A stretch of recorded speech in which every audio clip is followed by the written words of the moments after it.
এই সংযোগ সড়কটির অবস্থা এতটাই ভয়ানক যে কোনো সময় যে কোনো মুহূর্তে মানুষ দুর্ঘটনার মধ্যে পড়ে।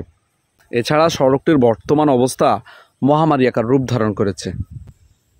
এই সংযোগ সড়কটি রামগঞ্জ সোনাপুর চৌরাস্তা সিতোশী রোড হয়ে ফানিয়ালা কমার রোড হয়ে সামনে শাহরাস্তি সীমানার আগ মুহূর্তে নতুন ব্রিজ নির্মাণের পাশের সংযোগ সড়ক। এই ব্রিজটি বহু আগেই নির্মাণের কাজ শুরু করেছে ঠিকাদার। নির্ধারিত সময়ের মধ্যে কাজটি সম্পূর্ণ করতে না পারায় বৃষ্টির মৌসুমে সংযোগ সড়কটির অবস্থা ভয়ানক রূপ নেয়। বৃষ্টি আসলে এই সড়ক দিয়ে চলাচল করা একেবারেই অনুপযোগী এবং এর পূর্বে বৃষ্টির সময় অনেক মানুষ, বিশেষ করে মোটরসাইকেল আরোহী এবং রিক্সা অটোরিক্সা চালিতরা দুর্ঘটনার সম্মুখীন হয়েছেন।